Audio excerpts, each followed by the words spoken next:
नमस्कार। खरी खरी लेकर हाजिर हूं मैं सर्वमित्रा। अरविंद केजरीवाल का शराब घोटाला मामले में उन्हें आरोपी बनाया जाना, उन्हें गिरफ्तार किया जाना, इस मामले पर आज फिर सुप्रीम कोर्ट में सुनवाई हुई। आज फिर ईडी से सुप्रीम कोर्ट ने कुछ सवाल किए। आपको बता दें कि इस मामले में आखिरी सुनवाई हुई थी 30 अप्रैल को, जब सुप्रीम कोर्ट ने ईडी के सामने कुछ सवाल रखे थे। अरविंद केजरीवाल की ओर से अभिषेक मनु सिंघवी जो वरिष्ठ वकील हैं, उन्होंने कई दलीलें ऐसी पेश की जिसका जवाब देने में ईडी हड़बड़ाती हुई, घबराती हुई नजर आई। उससे अपना पक्ष उस तरह से नहीं रखते बना, जिसके बाद अदालत ने आज की तारीख यानी 3 मई की तारीख दी थी कि आप अपने जवाबों के साथ तैयार होकर फिर आइए। हम आपको उन सवालों का सुप्रीम कोर्ट ने 5 सवाल जो पूछे थे, उन सवालों के बारे में हम आपको बता देते हैं। सुप्रीम कोर्ट ने ईडी से पूछा था कि क्या बिना किसी न्यायिक कार्यवाही के विजय मदन लाल चौधरी या अन्य मामले में जो कहा गया है उसके संदर्भ में आपराधिक कार्यवाही शुरू की जा सकती है। दूसरा सवाल था कि मनीष सिसोदिया मामले में फैसले के 2 हिस्से हैं, एक जो उनके पक्ष में है और दूसरा जो उनके पक्ष में नहीं है, तो केजरीवाल का मामला किस भाग में आता है। ईडी से तीसरा सवाल सुप्रीम कोर्ट का था कि पीएमएलए के सेक्शन 19 की व्याख्या कैसे की जाए, क्योंकि केजरीवाल जमानत के लिए आवेदन करने के बजाय गिरफ्तार और रिमांड के खिलाफ आ रहे हैं, और यदि वे बाद का रास्ता अपनाते हैं तो उन्हें पीएमएलए के सेक्शन 45 के तहत उच्च प्रावधानों का सामना करना पड़ेगा। सुप्रीम कोर्ट का चौथा सवाल था समय को लेकर कि मामले में कार्रवाई शुरू होने और कुछ समय बाद शिकायत दर्ज होने का बीच का जो अंतर है, क्योंकि आप जानते हैं कि ईडी ने बार बार अरविंद केजरीवाल को समन भेजे, लेकिन उनकी गिरफ्तारी हुई 21 मार्च को। तो सुप्रीम कोर्ट ने इस पर भी सवाल उठाए, और सुप्रीम कोर्ट का जो आखिरी सवाल था, जो सबसे अहम सवाल कहा जा सकता है, कि वो था गिरफ्तारी की टाइमिंग की। एन चुनाव के समय ही अरविंद केजरीवाल को गिरफ्तार क्यों किया गया। आपको बता दें कि दिल्ली शराब घोटाला मामले में आप के मुखिया अरविंद केजरीवाल को 21 मार्च को ईडी ने गिरफ्तार किया था। पहले उन्हें ईडी ने अपनी हिरासत में रखा था, उसके बाद 1 अप्रैल से उन्हें न्यायिक हिरासत में भेज दिया गया। अरविंद केजरीवाल फिलहाल तिहाड़ जेल में हैं। 7 मई तक की उनकी गिरफ्तारी है। न्यायिक हिरासत की जो मियाद है वो 7 मई है। इस बीच देश में चुनाव शुरू हो चुके हैं, 2 चरणों के चुनाव हैं, तीसरा चरण 7 मई को ही है।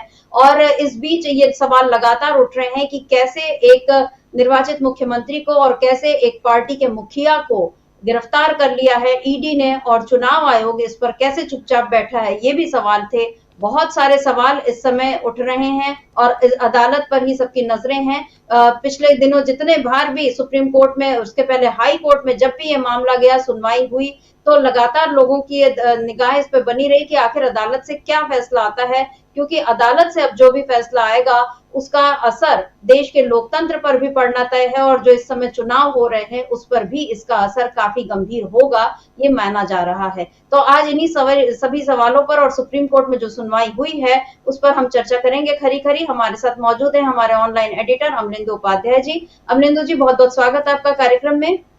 आज जो कुछ हुआ अमलेंदु जी, आज जो सुप्रीम कोर्ट में सुनवाई हुई उसमें जस्टिस संजीव खन्ना और जस्टिस दीपांकर दत्ता, इन 2 जजों की पीठ ने आज फिर से ईडी को पेश होने कहा था, और अरविंद केजरीवाल के वकील भी पेश हुए, अभिषेक मनु सिंघवी। और वो जो पिछले बार जो सुनवाई हुई थी 30 अप्रैल को, उस सुनवाई से आगे की बात आज आगे बढ़ी। अभी मैंने ये जो 5 सवाल बताए हैं, इन पर आज क्या कुछ और हुआ, आपके पास क्या जानकारी है, क्योंकि लंच के बाद ही आज ये सब सुनवाई हुई है। तो अब सुप्रीम कोर्ट ने क्या कहा है और इस मामले को आप किस तरह से देखते हैं। सविता जी, एक तो आज जब बहस शुरू हुई तो अभिषेक मनु सिंघवी ने जो थी बहस शुरू की, और बहस शुरू करते ही फिर उन्होंने सवाल उठाना जो जहाँ छोड़ा था उससे आगे उन्होंने शुरुआत की कि किस तरीके से अरविंद केजरीवाल को इसमें फंसाया गया। फिर उन्होंने बहुत से जो थे वो नज़ीर जो थी वो पेश की, और जो धारा 50 है पीएमएल एक्ट की, उसके अंतर्गत क्या हो सकता है और किस तरीके से उनको जो है ईडी द्वारा जो है वो बुलाया गया और किस तरीके से उनका नाम नहीं है, ये सारी बातें उन्होंने जो थी वो एक तरीके से बताना शुरू की। फिर ये भी बताया कि जो पूरी पार्टी जो है उसको किस तरीके से ये जो है बनाने के लिए जा रहे हैं, इसमें पार्टी बनाया। तो इस पर जस्टिस खन्ना ने सवाल भी किया कि भाई क्या पूरी पार्टी बना रहे हैं, क्या ऐसा उन्होंने कहा, तो कहा कि हाँ ये कह रहे हैं कि इसको पूरी पार्टी को बनाएंगे, और पार्टी जो है वो कॉर्पोरेट कंपनी नहीं है कि जिसको आप इसमें पार्टी बना सकें, चूँकि ये अलग एंटिटी है और ये पॉलिटिकल पार्टी है, तो इसको इसमें नहीं बनाया जा सकता। जो ये बहस चल रही थी समिता जी, इसके बीच में जो थे वो एएसजी जो वीएस राजू जो ईडी की तरफ से थे, वो बीच में कूदे और उन्होंने कहा कि ये जो दलील दे रहे हैं इन्होंने मुझको इसकी जो है वो सॉफ्ट कॉपी नहीं दी, जी जी, इसका विरोध नहीं कर रहा हूँ, तो इस पे सिंघवी साहब ने कहा कि भाई हमने आपको हार्ड कॉपी दी है। उसके बाद राजू साहब जो थे वो एकदम से खामोश बैठ गए। अपना जी उत्तर जो है एक तरीके से जिन जिन सवालों को पूछा था माननीय उच्चतम न्यायालय ने ईडी से, वो ईडी ने दाखिल कर दिया है अपना रिजोइंडर जो है उसमें, इस केस में। जी लेकिन आज जो बड़ी बात रही उस समिति जी, ये रही कि ईडी साहब जो थे, मतलब ईडी के जो वकील साहब थे, वो पूरे दौरान लगभग खामोश ही नजर आए।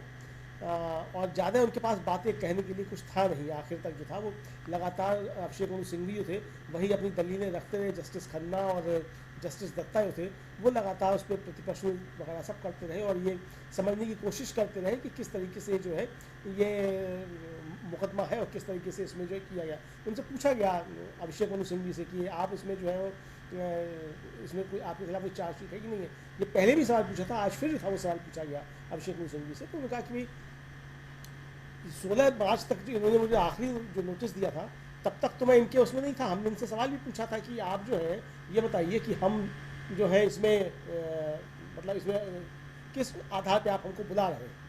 तो उन्होंने कहा कि इस आधार पे इसमें क्या मैं इसमें गवाह हूँ या मैं इसमें दोषी हूँ या मेरे खिलाफ कोई अपराध है, ये बताइए। तो इन्होंने हमको नहीं बताया। तो मेरी नज़र में तो ये है कि जब इन्होंने मुझको गिरफ्तार किया उस वक्त मेरे खिलाफ इनके पास कोई सबूत नहीं था। और आज की तारीख तक भी मैं इनके उसके अनुसार जो इनके जो कागजात हैं उनके अनुसार मैं कहीं भी दोषी नहीं हूँ और इनका मैं मुलजिम मतलब नहीं हूँ। तो ना तो मैं गवाह हूँ और ना मैं इसमें आरोपी हूँ अभी तक, इसलिए मुझको इनको जो गिरफ्तार किया गया है। तो जस्टिस खन्ना ने पूछा क्या इन्होंने आपके खिलाफ कोई मुकदमा चलाया है। तो सिंघवी साहब ने कहा कि नहीं, इन्होंने कोई नहीं चलाया है।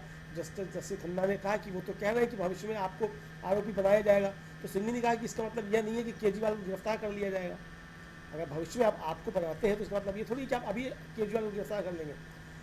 तो जस्टिस खन्ना ने कहा कि परोक्ष दायित्व जो है वो प्रत्यक्ष प्रमाण नहीं है, आप गलत हैं, प्रभारी व्यक्ति को जिम्मेदार माना गया है। ये बीच में जस्टिस खन्ना ने हस्तक्षेप किया। तो जस्टिस खन्ना ने कहा कि विश्वास करने के कारणों में क्या उल्लेख किया गया है कि उन्हें धारा 70 के तहत गिरफ्तार किया जा रहा है। सिंघवी ने कहा कि किसी कंपनी का जिक्र मात्र से प्रबंध निदेशक की गिरफ्तारी नहीं हो सकती। ये मेरा तर्क है। सिंघवी साहब ने तर्क दिया कि किसी कंपनी का जिक्र करने से उसके प्रबंध निदेशक की जिम्मेदारी नहीं हो सकती। हालांकि जो व्यक्ति कंपनी का प्रभारी है, यदि कंपनी द्वारा कोई अपराध किया जाता है तो कंपनी के साथ साथ आप भी परोक्ष रूप से उत्तरदायी हैं। यह जस्टिस खन्ना ने उसमें जोड़ा। कंपनी की परिभाषा में एसोसिएशन शामिल है। तो सिंघवी ने कहा कि आप राजनीतिक दलों पर विचार नहीं कर रहे, व्यापारिक संस्थाओं पर विचार कर रहे थे जब आपने ये बताया कि कंपनी अगर है। लेकिन ये मामला कंपनी का नहीं है, ये राजनीतिक दल का जो है वो मामला है। ये उन्होंने कहा जस्टिस सिंघवी साहब ने उनसे। जी हम आपको बता दें, अपने दर्शकों को बता दें कि कोर्ट में जो कार्रवाई हुई है उसमें जो सिंघवी ने, जो अभिषेक मनु सिंघवी जो अरविंद केजरीवाल के वकील हैं, उन्होंने ये एक बड़ा अहम मुद्दा रखा माननीय जजों के सामने। उन्होंने ये बताया कि पीएमएलए की धारा 70 जो है वो किसी राजनीतिक दल के किए हुए किसी भी काम या हर चीज को उसके संयोजक या अध्यक्ष से नहीं जोड़ सकती है।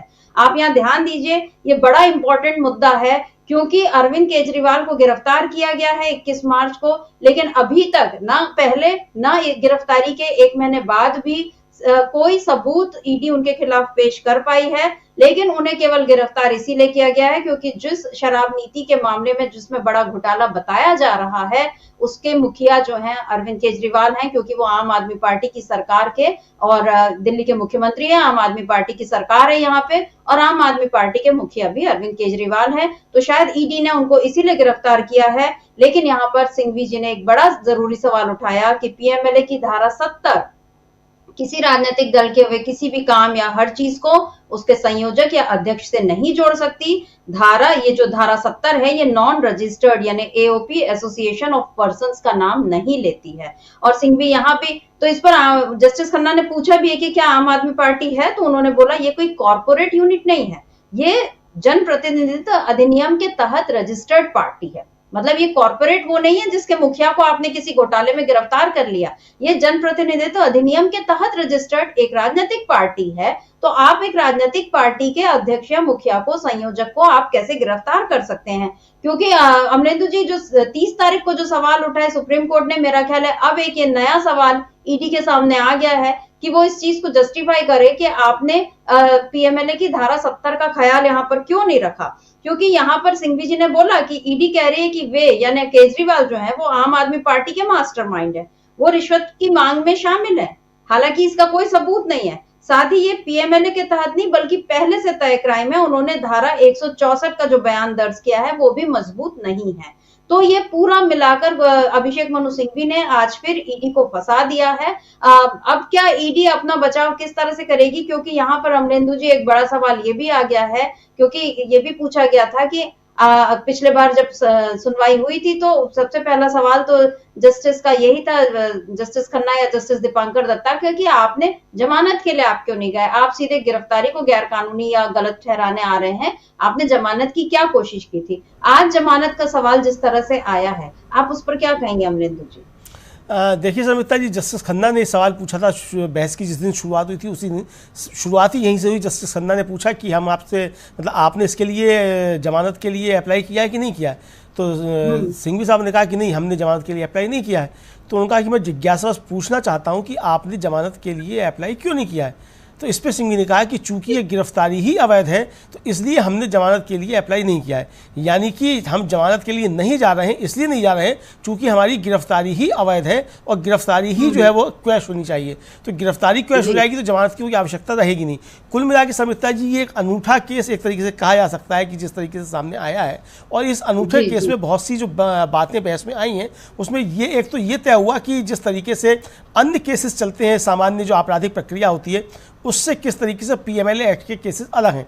और ये बात सामने आई भी थी कि जस्टिस खन्ना ने जब पिछली सुनवाई पे अभिषेक मनु सिंघवी से कहा था कि मान लीजिए कि पुलिस किसी को गिरफ्तार करती है और गिरफ्तार करने के बाद वो उसके बयान लेती है, बयान लेकर के वो मजिस्ट्रेट के सामने प्रस्तुत करती है और रिमांड की मांग करती है, मजिस्ट्रेट उसको रिमांड दे देता है, तब उसमें कैसे गिरफ्तारी कैश हुई।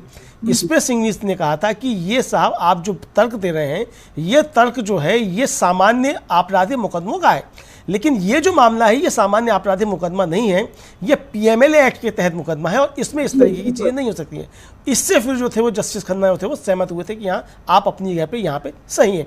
तो ये चीज़ निकल कर के आई कि पीएमएलए एक्ट जो है उसमें आप इस तरीके से गिरफ्तारी एक तरीके से नहीं कर सकते। इस पर जाकर के सहमत मतलब सुप्रीम कोर्ट जो था वो एक तरीके से कहा जाए वो सहमत हुआ था।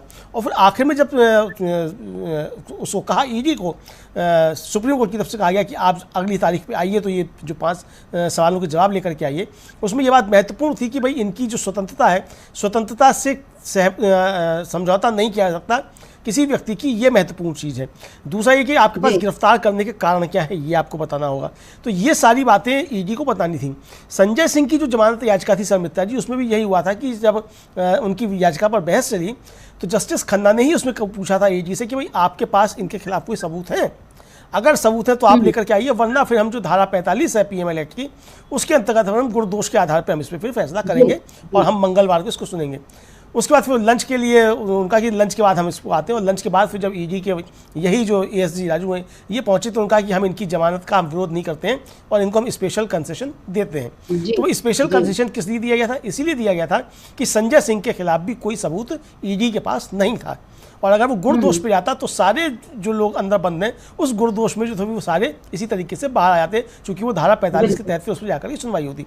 आज भी शर्मिष्ठा जी यही हुआ कि जब आगे बहस पर बढ़ने लगी और 164 का जब मामला आया तो 164 के मामले को लेकर के फिर उन्होंने सिंघवी ने कहा कि जो सीआरपीसी की धारा 164 है उसके तहत एमएसआर रुंगटा मतलब एमएस रुंगटा हैं उनके बयान जो थे वो लिए गए, और उसमें मजिस्ट्रेट के सामने जो उनके बयान हैं वो इस तरफ काफ़ी तरफ इशारा करते हैं। तो जस्टिस खन्ना ने कहा कि यह प्रासंगिक नहीं है, मतलब मजिस्ट्रेट के सामने 164 के बयान जो हैं वो पीएमएलए एक्ट में प्रासंगिक नहीं है, जस्टिस खन्ना ने टिप्पणी की। तो इस पर सिंघवी ने कहा कि लेकिन ईडी तो इसी पर भरोसा करती है, 164 का जो बयान मजिस्ट्रेट के सामने है जो जिसके आधार पर अरविंद केजरीवाल की गिरफ्तारी हुई है उस पर भरोसा ईडी करती है, उसके आधार पर गिरफ्तारी की गई।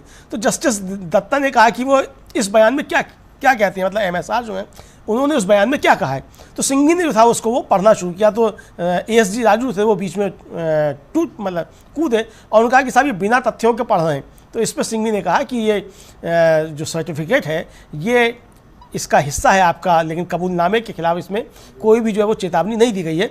फिर जब वो बीच में टूटे, मतलब उन्होंने हस्तक्षेप किया राजू ने कि ये क्रम से नहीं बता रहे हैं, तो उन्होंने सिंघवी ने कहा कि ये मेरा क्रम जो है क्या हो, मैं किस तरह दलील दूँ, ये जो है ईडी के वकील साहब जो हैं इसको तय नहीं करेंगे।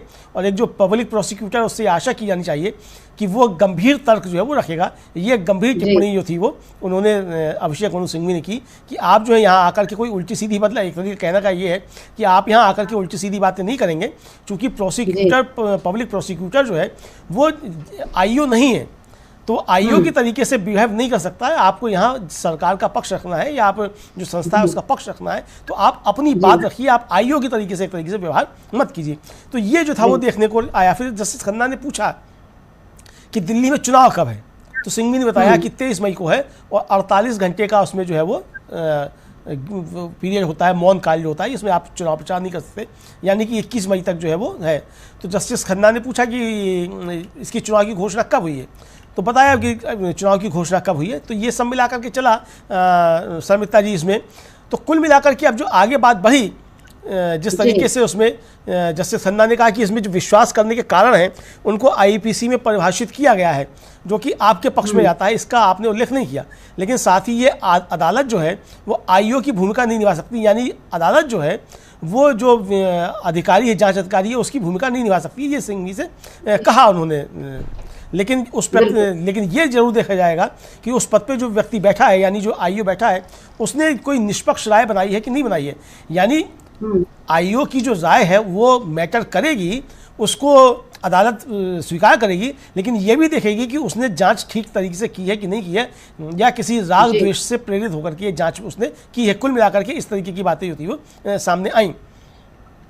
सिंघवी साहब ने कहा कि जो धारा 19 है इसमें 3 वाक्यांश हैं, विश्वास करने के कारण, और सामग्री क्या है, इसमें क्या बरामद हुई है, और क्या इसमें अपराध हुआ है, और चौथा शब्द है मूल्यांकन है, जो कि सेंथिल बालाजी वाले केस में जोड़ा गया है। ये मैं नहीं कह रहा हूं कि आप आईओ बने, मतलब उनसे कहा अदालत से कि मैं ये नहीं कह रहा हूं कि आप आईओ बने, लेकिन ये बातें जोड़ी गई हैं और ये सेंथिल बालाजी केस में जोड़ा गया है माननीय अदालत की तरफ से।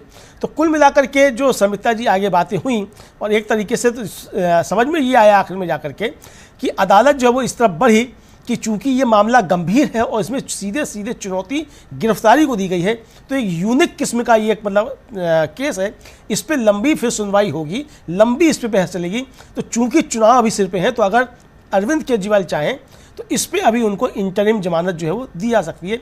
इस पर जाकर के बात जो थी खत्म हुई कि अदालत इस पर तैयार है कि इंटरिम जमानत जो है वो भी दी जा सकती है शर्मिष्ठा जी। लेकिन इसमें एक महत्वपूर्ण बात जो हुई वो ये हुई जी, आज 2 घंटे जो है लगभग सुप्रीम कोर्ट में इस बात पर बहस हुई है, और अभी आप जो जानकारियां दे रहे हैं काफी महत्वपूर्ण है, क्योंकि यहाँ पर कानून की और धाराओं की एक एक बारीकी से व्याख्या आज अभिषेक मनु सिंघवी ने की, और अदालत भी अब इस बात को मान रही है कि अगर इस मामले पर हम, ये यूनिक किस्म का मामला है, ये बहुत ही अलहदा सा मामला है, अनूठा मामला है, क्योंकि इस पर ये सीधा सीधा ऐसा नहीं है कि किसी ने घोटाला किया और उस पर शक हुआ और एजेंसी ने उसको गिरफ्तार कर लिया और अब वो जब तक अदालत में है वो है बना रहेगा, जब तक उस मामला चलता रहेगा, ऐसा नहीं है। क्योंकि देश में इस समय चुनाव भी चल रहे हैं और बहुत जरूरी है कि आम आदमी पार्टी को एक लेवल प्लेइंग फील्ड मिले, क्योंकि गिरफ्तारी की टाइमिंग पर भी सवाल उठा। और अभिषेक मनु सिंघवी ने एक बड़ा महत्वपूर्ण मुद्दा आज ये उठाया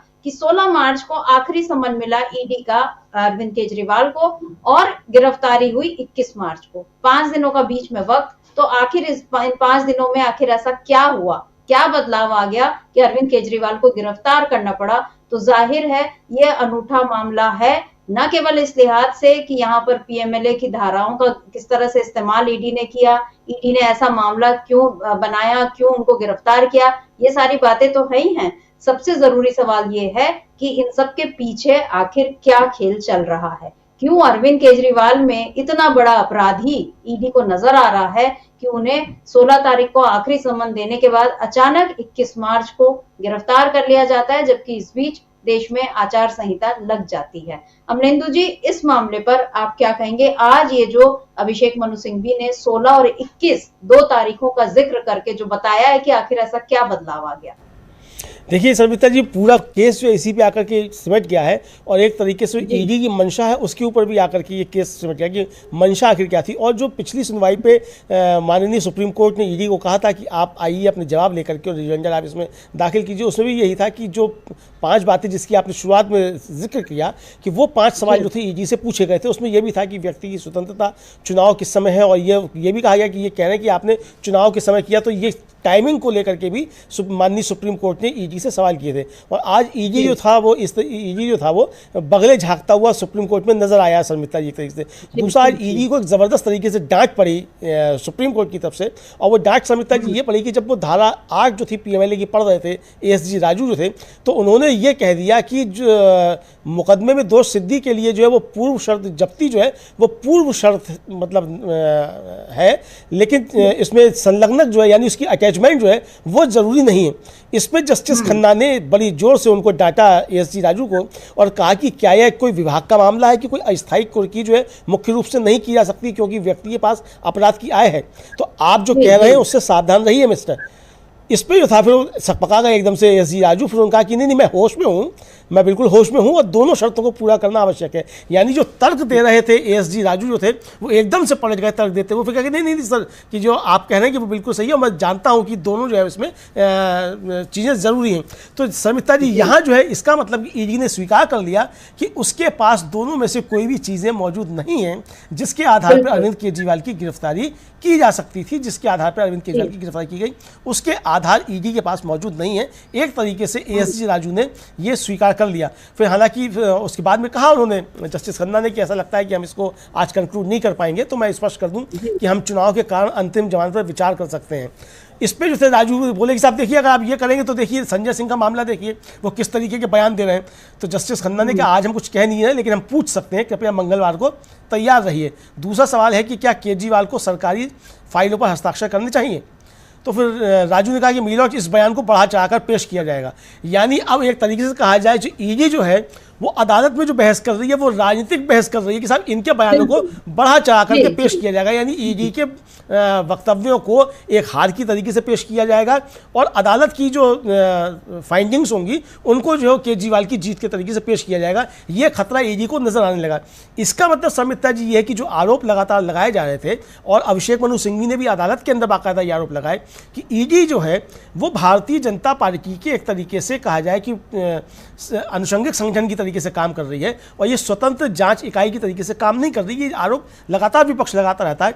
उसकी एक तरीके से पुष्टि जो थी वो एएसजी राजू के इस बयान से समझी जा सकती है कि उन्होंने इस बात की पुष्टि की जब उन्होंने कहा कि साहब इनके बयानों को जो है बढ़ा चढ़ा करके बाहर पेश किया जाएगा या संजय सिंह जो बाहर जाकर के क्या बोल रहे हैं। तो ये जिस तरीके से चीज़ आई तो उससे साफ समझा जा सकता है कि ईडी जो है वो किस तरीके से भारतीय जनता पार्टी के लिए एक पॉलिटिकल एजेंडे के तहत जो है वो काम कर रही है ईडी और एक संवैधानिक संस्था होने के नाते एक जांच एजेंसी होने के तरीके से जो है वो काम नहीं कर पा रही है या नहीं कर रही है या करना नहीं चाहती है, जो भी समझा जाए ये चीज़ें एक तरीके से बिल्कुल साफ तरीके से सामने आ गई समिता जी।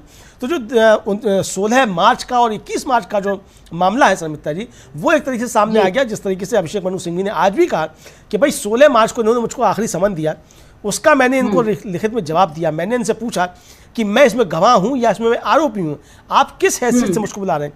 भाई जाहिर सी बात है कि आप अगर मुझको समन दे रहे हैं तो समन आप कह रहे हैं कि हमारे सामने आप आगे उपस्थित होइए। किस लिए उपस्थित हूं, आप मेरा बयान किस लिए लेना चाहते हैं। मैं कोई गवाह हूं इसमें तब आप बयान ले सकते हैं, या मैं आरोपी हूं तब आप लेंगे। अगर मैं गवाह भी नहीं हूं, अगर मैं आरोपी भी नहीं हूं तो आप मुझको किस तरीके से बुला रहे हैं। दूसरी शर्मिता जी बात यह है कि जो 21 मार्च को अरविंद केजरीवाल अंतरिम जमानत के लिए अग्रिम जमानत के लिए हाई कोर्ट गए थे, ये उसके लिए कि इनका समन जो है वो कैंसिल किया जाए और मुझे सामने पेश नहीं होना है। तो ईडी ने जो था वो ये कहा हाई कोर्ट में कि हम इनको गिरफ्तार नहीं करेंगे, हम केवल इनसे पूछताछ करना चाहते हैं। ये ईडी ने अदालत में कहा। ईडी में अदालत के ये कहने के बाद ही अदालत ने अरविंद केजरीवाल की याचिका जो थी उसको खारिज किया और कहा कि आप इनके सामने पेश हुई। अरविंद केजरीवाल जैसे ये आदेश आता है उसके 3 घंटे के बाद ईडी जो है वो अरविंद केजरीवाल को गिरफ्तार कर लेती है उनके घर पहुंच करके। यानी कि 3 जी। घंटे में ऐसे कौन से आपके पास सबूत आ गए, ऐसी कौन सी चीज़ें आपके पास पैदा हो गई कि आप अरविंद केजरीवाल को गिरफ्तार कर लेते हैं, जबकि 3 घंटे पहले आप हाईकोर्ट में खड़े होकर के कह रहे हैं कि हम इनको गिरफ्तार नहीं कर रहे हैं, हमें इनके जो है केवल बयान लेने हैं, हमें इनसे सिर्फ पूछताछ करनी है। तो ये एक बड़ा मसला जो सामने आता है, मुझे लगता है ये तर्क अभी तक नहीं आया है, और शायद सोमवार को मंगलवार को जब इस पर बात होगी तो ये तर्क भी मुझे लगता है कि शायद आएगा कि भाई ईडी जो खुद जो है हाईकोर्ट में उसने ये कहा था, उसके बाद आकर के 3 घंटे में गिरफ्तार कर लेते हैं। तो मामला सिर्फ 16 मार्च का ही नहीं है कि 16 मार्च को समन आपने दिया और हमने आपसे पूछा। सवाल ये भी कि आपने हाईकोर्ट में खड़े होकर के कहा और उसके 3 घंटे बाद आकर के आप हमको गिरफ्तार कर लेते हैं। तो बताइए कि 3 घंटे, उन 3 घंटों के अंदर आपके पास ऐसे कौन से सबूत आ गए जिसपे आपने हमको गिरफ्तार कर लिया, जो सबूत आपने आज तक अदालत के सामने पेश नहीं किए, ना लोअर कोर्ट में जहां मुकदमा चल रहा है राउज एवेन्यू कोर्ट में, ना हाई कोर्ट में और ना सुप्रीम कोर्ट में। आप अभी तक कोई भी इसमें केस को इसको दाखिल नहीं कर पाए हैं। तो ये सब जिस तरीके से संयुक्त चीज़ें सामने आई हैं, इससे साफ समझा जा सकता है कि ईडी के पास अब बताने के लिए कुछ नहीं है, और निश्चित तौर पर यह केस इस तरफ बढ़ता हुआ दिखाई देता है। भले ही इसमें बहस लंबी हो, ये समझ में आने लगा है अदालत की रुख को देखते हुए कि ये अदालत भी समझ रही है कि ये मामला पूरी तरीके से पॉलिटिकल मोटिवेटेड है, और इसमें कहीं भी कोई किसी भी तरीके के साक्ष्य जो है वो जो आईओ है या जो जांच एजेंसी है उसके पास नहीं है। ये गलत तरीके से केस को फ्रेम किया गया है। मुझे लगता है कि अदालत इस रास्ते पे बढ़ रही है कि आगे इस तरीके की चीज़ें ना होने पाएँ, और ईडी को सख्त डांट भी लगी है कि आपको अगर गिरफ्तार करने का आदेश है तो आप सबको गिरफ्तार नहीं कर सकते। ये दूसरे केसेस में जो है ईडी को डांट भी लगी है।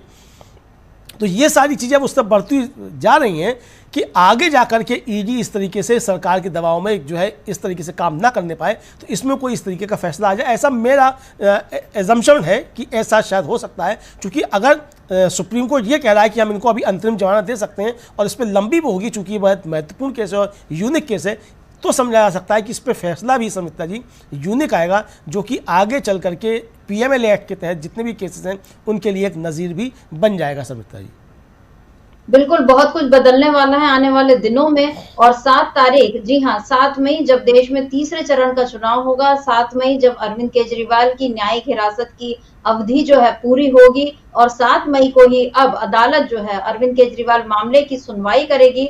अदालत का ये कहना है कि हम अंतरिम जमानत पर, इंतरिम जमानत जो है उस पर सुनवाई कर सकती है, क्योंकि इसमें खास बात यह है कि जमानत की अर्जी अरविंद केजरीवाल की ओर से नहीं लगाई गई, लेकिन ये भी अपने आप में एक यूनिक चीज है कि अदालत खुद कह रही है कि हम इंतरिम बेल पर बात कर लेंगे, क्योंकि ये वो अदालत भी ये समझ रही है कि इस समय जो गिरफ्तारी हुई है, यानी जो टाइमिंग का सवाल बार बार उठाया जा रहा है, अदालत उसमें कहीं ना कहीं ये मान रही है कि ये कुछ ठीक नहीं है। और जिस तरीके से ईडी से सवाल जवाब किए जा रहे हैं और ईडी उसमें जैसी सकपकाई हुई दिख रही है, एएसजी राजू जिस तरह से जवाब दे रहे हैं और जस्टिस खन्ना और जस्टिस दीपांकर दत्ता उनसे जो प्रति प्रश्न कर रहे हैं, उन सब से ये समझ में आता है कि कहीं ना कहीं ईडी इस मामले में बुरी तरह फंस गई है। और अब इस मामले का जो भी फैसला होना होगा उसमें ये तय है कि ये आने वाले तमाम फैसलों के लिए जो इस तरह से राजनीतिक बदले की कार्रवाई से, जो राजनीतिक बदले की नियत से जो इस तरह की कार्रवाइयां हो रही हैं, उन सब पर भी इसका कहीं ना कहीं गंभीर असर पड़ेगा, ऐसा लगता है अमलेंदु जी। और अभी 7 तारीख को आपको क्या उम्मीद लगती है, क्योंकि अरविंद केजरीवाल क्या 7 तारीख को बाहर आ जाएंगे? क्योंकि अदालत ने भी अब इस बात को मान लिया कि चलिए इनकी गिरफ्तारी वाली याचिका, यानी अरविंद केजरीवाल तो बार बार यही कह रहे हैं कि मेरी गिरफ्तारी ही गलत है, तो ये जो गिरफ्तारी वाली बात पर तो हो सकता है सुनवाई चलती रहे, लेकिन क्या 7 मई को हम आम आदमी पार्टी की एक और बड़ी जीत होते देखेंगे? क्योंकि जैसे संजय सिंह बाहर आए और माहौल एकदम बदल गया था, अब क्या अरविंद केजरीवाल भी इसी तरह से जेल से जब बाहर आएंगे क्या 7 तारीख को? और अगर वो आते हैं तब आपको क्या लगता है पॉलिटिकल सिनेरियो किस तरह का होने वाला है? निश्चित तौर पर सर मित्रा जी, मुझे लगता है कि 7 तारीख को अरविंद केजरीवाल बाहर आ जाएंगे, चूंकि ये अंतरिम जमानत अरविंद केजरीवाल ने खुद नहीं मांगी है। अरविंद केजरीवाल तो कह रहे हैं ये मेरी गिरफ्तारी अवैध है, अदालत खुद कह रही है कि चूंकि चुनाव का समय है इसलिए हम आपको अंतिम जमानत दे रहे हैं, ये मुकदमे की सुनवाई लंबी चलेगी। इसका मतलब सर मित्रा जी ये है कि ये सुनवाई 10 दिन, 15 दिन, 20 दिन, महीना भर भी चल सकती है। इस पर आगे और लंबी बहस हो सकती है।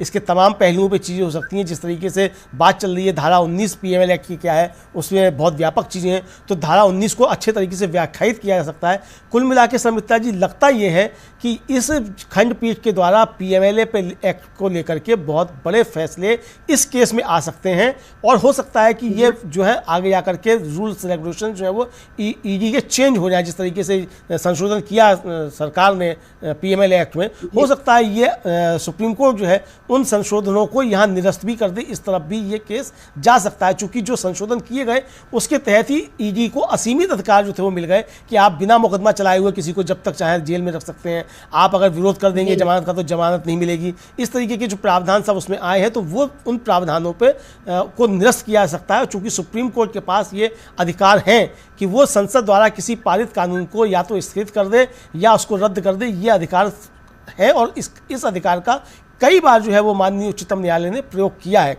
तो इसलिए जो कानून में परिवर्तन किए गए हैं ईडी पीएमएलए एक्ट में, उसको रद्द भी किया जा सकता है। लेकिन 7 तारीख को अरविंद केजरीवाल बाहर इसलिए आ सकते हैं क्योंकि अरविंद केजरीवाल ने जमानत के लिए खुद नहीं कहा है। माननीय उच्चतम न्यायालय ने यह ऑफर किया है कि चूंकि चुनाव है इसलिए आपको अभी इंटरिम बेल हम दे रहे हैं। इसका मतलब कि इस केस में कुछ ना कुछ ग्राउंड्स जो हैं वो गिरफ्तारी को रद्द करने के वो माननीय सुप्रीम कोर्ट को मिल गए हैं, ऐसा समझा जा सकता है। तो इसलिए केजरीवाल बाहर आ जाएंगे। और मुझे लगता है कि जो पहले सोमवार की बात की जा रही थी, अभिषेक मनु सिंघवी ने कहा कि सोमवार को कर लीजिए, लेकिन फिर जस्टिस खन्ना ने कहा कि नहीं ठीक है हम इसको मंगलवार को करते हैं, मंगलवार को आप सब आइए। तो मुझे लगता है कि मंगलवार को इंटरिम बेल जो है वो अरविंद केजरीवाल को मिल जाएगी। सुप्रीम कोर्ट से ही बेल मिलेगी, उसके लिए लोअर कोर्ट जाने की आवश्यकता नहीं है, चूंकि ये बेल का ऑफर जो है माननीय सुप्रीम कोर्ट की तरफ से ही है। तो ये मिल जाएगा। और अगर जाना भी पड़ेगा लोअर कोर्ट में भी तो सुप्रीम कोर्ट के आदेश होगा जमानत का, तब लोअर कोर्ट में जाकर के होगा। तो 7 को नहीं तो 8 तारीख को अरविंद केजरीवाल बाहर आ सकते हैं। और दिल्ली में 25 मई को जो है वो चुनाव है, 25 या 26 जो भी है उसको चुनाव है। तो उससे पहले अरविंद केजरीवाल बाहर होंगे। अब संजय सिंह इस जैसे ही बाहर आए संमित्रा जी, और उसके बाद जिस तरीके से एकदम परिदृश्य बदला है देश की राजनीति एक तरीके कहा जाए। हालांकि उससे पहले अरविंद केजरीवाल की गिरफ्तारी हुई, दिल्ली में जो रामलीला मैदान में जो रैली हुई उसमें भी परिदृश्य एकदम से बदल चुका था। लेकिन संजय सिंह के बाहर आते ही मामला एकदम से जो है कहा जाए वो बिल्कुल बदल गया। और फिर संजय सिंह आकर के जिस तरीके से बाहर दहाड़े हैं, तमाम ऐसे मसलों को लेकर के जो अभी तक आम आदमी पार्टी भी जिन पे बात करने से बचती थी, उन मसलों को लेकर के भी अरविंद केजरीवाल ने जिस तरीके से आकर के बाहर बातें की हैं, अब वो लगता है कि अरविंद केजरीवाल जब बाहर आएंगे तो एक नई ताकत के साथ आम आदमी पार्टी इंडिया गठबंधन जो है वो बाहर होगी। और इसी के साथ साथ फिर हेमंत सोरेन का मामला भी संमित्रा जी वो भी इसी तरफ बढ़ता हुआ दिखाई देगा। चूँकि 6 तारीख जो है सुप्रीम कोर्ट में लगी हुई है कि अगर रांची हाईकोर्ट जो है हेमंत सोरेन के मामले पे कोई फैसला नहीं देता है तो 6 मई को सुप्रीम कोर्ट जो है उसकी सुनवाई करेगा और फिर उस पर कोई फैसला आएगा। तो ये दोनों की तरफ जो है संमित्रा जी बढ़ता हुआ दिखाई पड़ता है कि हेमंत सोरेन और अरविंद केजरीवाल दोनों ही हो सकता है 7 या 8 तारीख को बाहर आ जाएं। और उसके बाद हम देश की राजनीति में एक ज़बरदस्त परिवर्तन होते हुए देखेंगे। और हम ये समझ सकते हैं कि शायद प्रधानमंत्री जो है फिर जोर जोर से रोना जो है उनका वो शुरू हो जाएगा, और फिर वो सारे भ्रष्टाचारियों को जेल भेजेंगे और क्या क्या जो सब बातें वो करते फिर रहे हैं, हम देखेंगे वो किस तरीके से और नीचे तक जाते हैं, वो सब देखा जाएगा। लेकिन निश्चित तौर पर एक बड़ा परिवर्तन जो है देश की राजनीति में हो जाएगा, और ये अदालती हस्तक्षेप से होगा। महत्वपूर्ण बात सर मित्रा जी इसमें यह है, वरना तो सरकार ने और इलेक्शन एनफोर्स डायरेक्टरेट ने ये सारे इंतजाम कर लिए थे कि विपक्ष जो है इस चुनाव में किसी तरीके से चुनाव प्रचार करने ही ना पाए। लेकिन उसको एक तरीके से जो ये सुप्रीम कोर्ट का धन्यवाद बनता है कि जिस समय डेमोक्रेसी के ऊपर खतरे देखे जा रहे हैं, उस समय एक तरीके से एक ज्योतिपुंज बन करके सुप्रीम कोर्ट जो है वो सामने आया। बहुत सी चीज़ों पर उसने रोक लगाई है, बहुत से नए रास्ते जो सुप्रीम कोर्ट ने खोले सर मित्रा जी।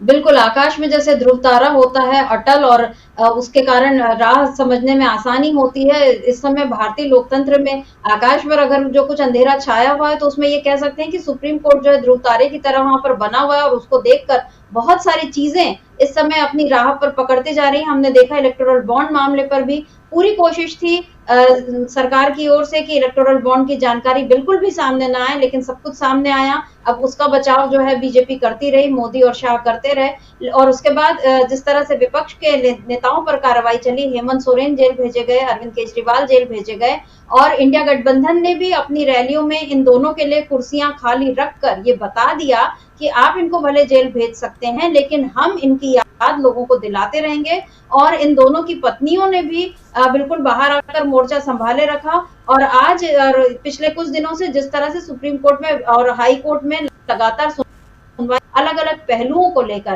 पहले तो अरविंद केजरीवाल को मुख्यमंत्री पद से हटाने को लेकर ही 2-3 याचिकाएं लग गई, और उस पर फिर आखिरकार हाईकोर्ट को फटकार लगानी पड़ी, बना भी लगाना पड़ा कि भाई अब आप बस करिए। हमने जब एक तरह का फैसला दे दिया कि हम इनको मुख्यमंत्री पद से नहीं हटा सकते, ये काम एलजी का है, अगर वो चाहे तो कानूनी कार्रवाई पर आगे बढ़े। लेकिन अभी हम देख रहे हैं कि एलजी भी जो शुरू में ये बोलते रहे हम इनको मुख्यमंत्री पद से हटना चाहिए और इनको नहीं रहना चाहिए, लेकिन उन्होंने भी अभी तक कोई कानूनी कार्रवाई तो कम से कम इस मामले में नहीं की। हालांकि बयान बहुत आते रहे कि अरविंद केजरीवाल मुख्यमंत्री पद पर क्यों बने हुए हैं। और अब उसके बाद दूसरी कोशिश ये होती रही कि उनको किसी न किसी तरह दोषी साबित किया जाए, लेकिन ईडी यहाँ पर भी फंसती हुई दिखाई दे रही है। हम एक बार आपको फिर वो बता देते हैं जो सुप्रीम कोर्ट ने ईडी से पूछे थे। सुप्रीम कोर्ट ने 3 अप्रैल को ईडी से 5 सवाल पूछे थे कि क्या बिना किसी न्यायिक कार्रवाई के विजय मदन लाल चौधरी या अन्य मामले में जो कहा गया है।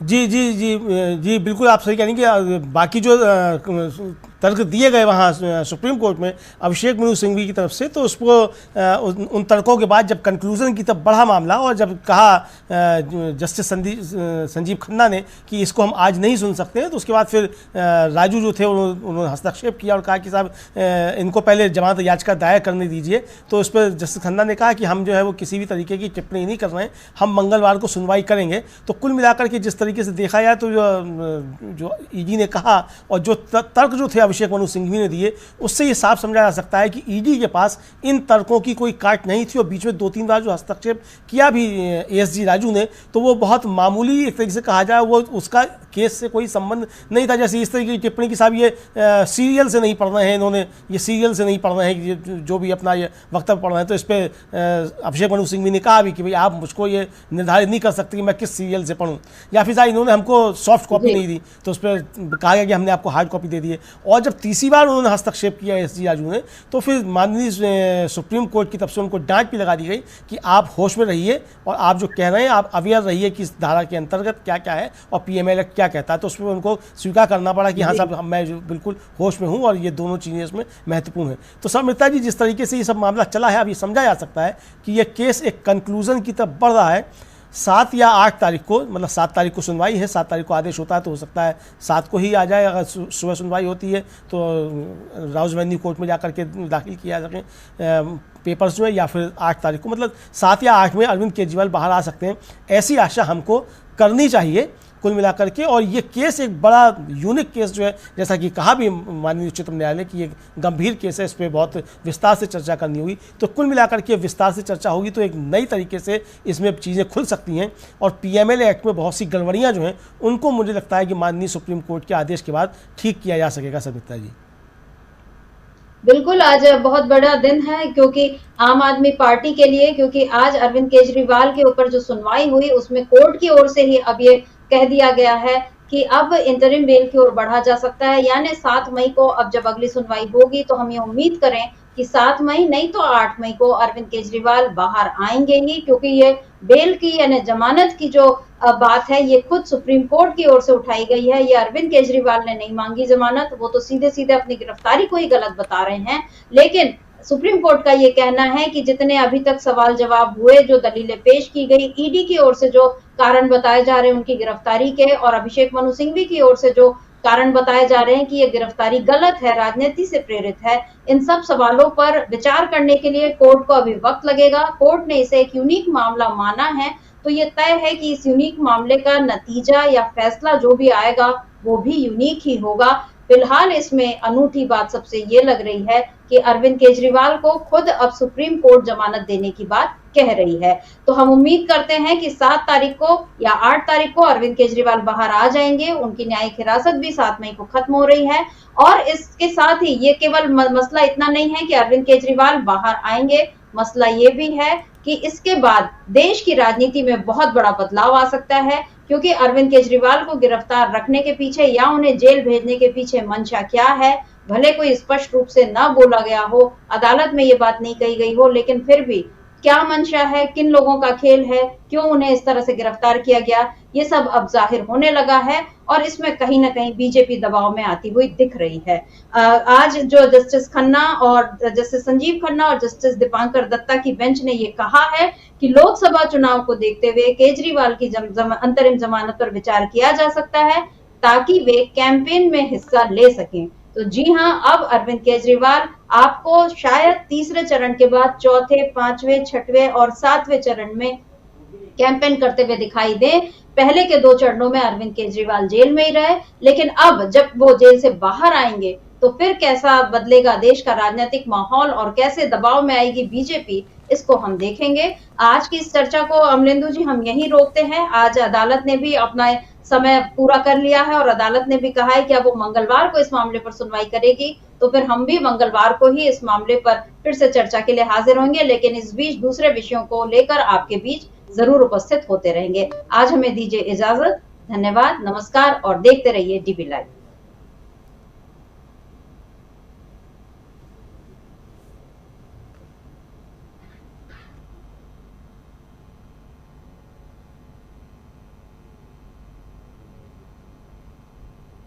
हम्म।